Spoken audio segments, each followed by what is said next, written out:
up, everybody? Thanks again for joining me on the next episode of In the Pink. And if you are not familiar with what that term means, this is a term coined way back in the 1500s, before pink was even a color, and it had to do with wishing someone their optimum health and happiness. So this week, what we are talking about is gut health, and we are filling in that blank with blood sugar stability. But first, we're always gonna start out with the what we know. So my first what we know that blood sugars can be unstable. Blood glucose levels can go from hypoglycemic to hyperglycemic. Okay, so hypo meaning a low blood sugar and hyperglycemia meaning a high blood sugar. Now, hyperglycemia does not mean diabetic. However, it is a symptom of diabetes.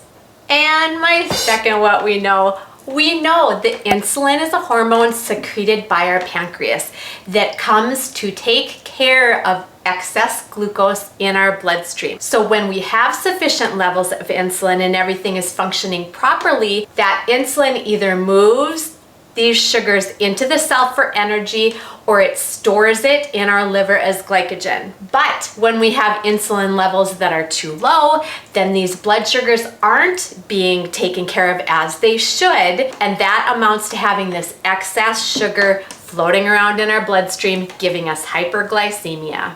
And having these higher blood sugars floating around in our system just causes our liver and our kidneys to work harder to remove this excess glucose from our bloodstream.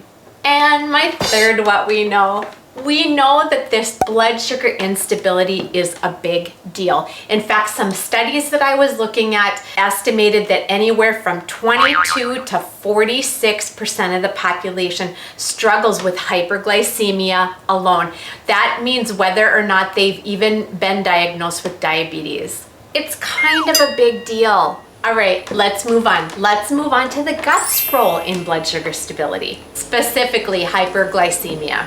Well, there's more and more studies coming out showing that having an increased blood glucose level increases the permeability of our gut, and having that increased permeability can increase inflammation, and this increased inflammation can also lead to leaky gut. It's all related.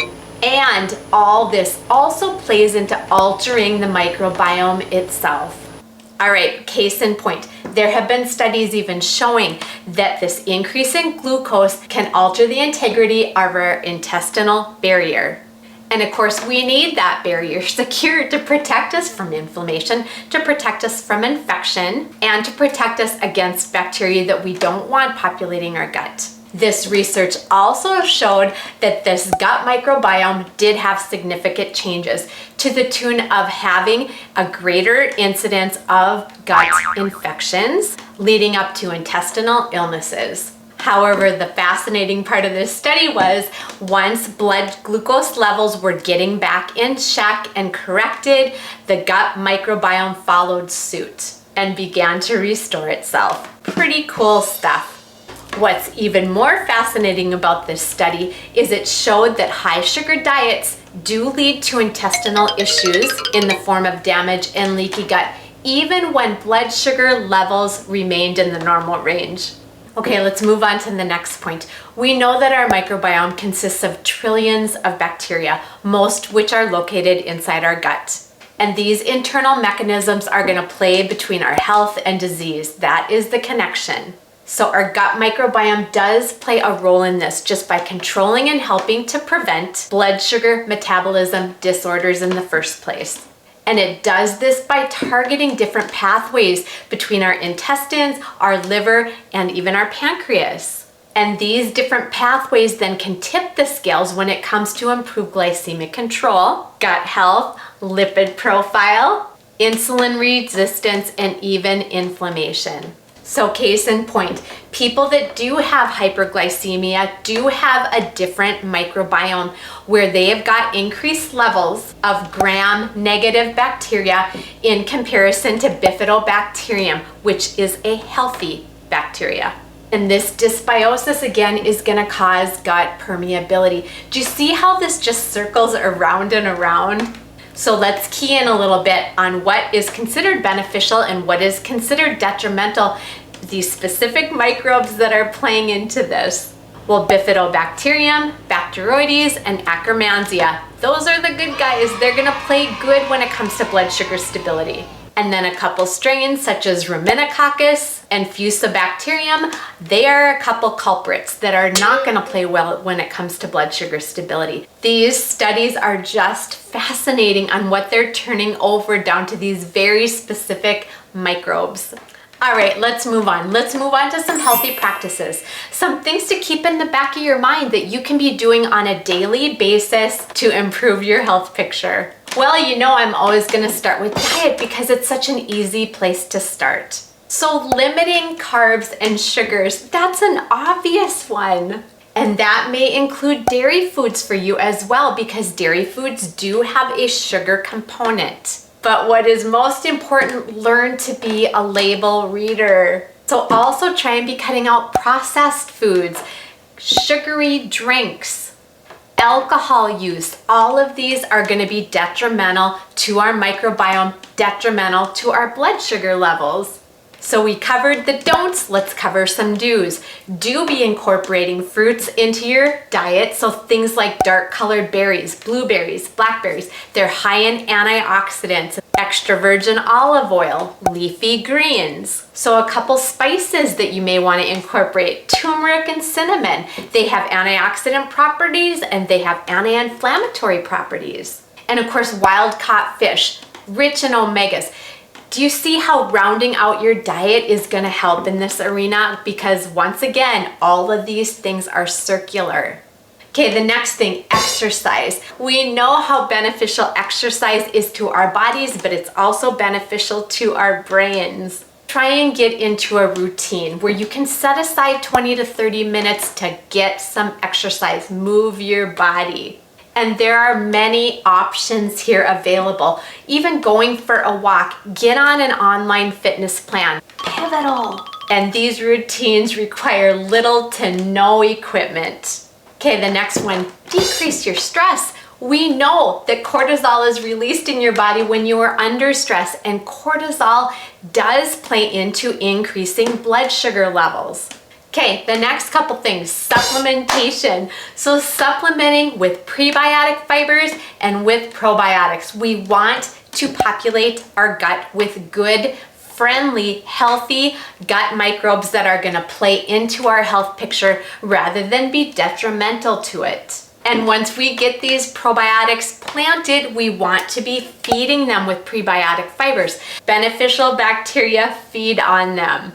So a case in point, again, there was a study done in kiddos that had hyperglycemia. Now these kids received a dose over 3 months of a prebiotic fiber, oligofructose. And after this study results came in, they had an increased level of bifidobacteria. And that is one that we want populating there. So yes, feeding our gut bacteria with prebiotics is a big deal. And these kids not only had this increase in bifidobacteria, they also had improved intestinal permeability.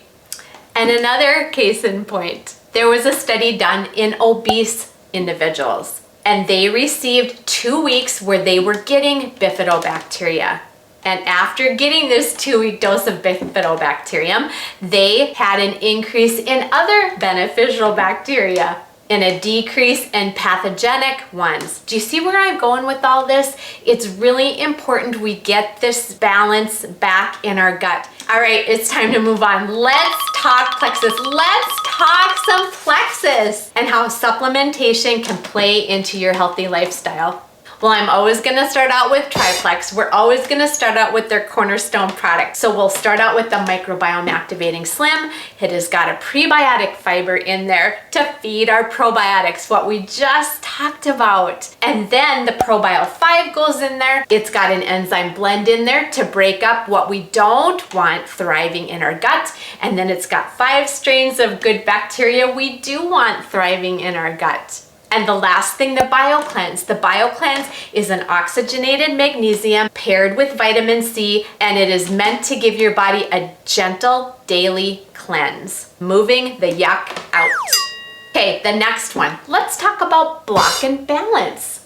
All right, so I always think of block as being more of a one-off, more of a cheap pill, even though it obviously can be taken every day. The balance does need to be taken every day. I believe it is a little more scientifically advanced in that fashion. So the block, I think an opportune time to be taking that is right before Johnny's birthday party. You're going out for pizza. You're gonna have a glass of wine or two with your pizza, and then you're gonna follow it with birthday cake. This block is gonna give you a window of time where you can eat like that and not absorb all those carbs and sugars. Now the balance, on the other hand, has some of those same ingredients where it blocks this enzyme from digesting carbs and sugars into your bloodstream. But in addition to that, it also works on the glycemic index of your foods. Balance is great to be used on a daily basis for those who really do struggle with this blood sugar instability.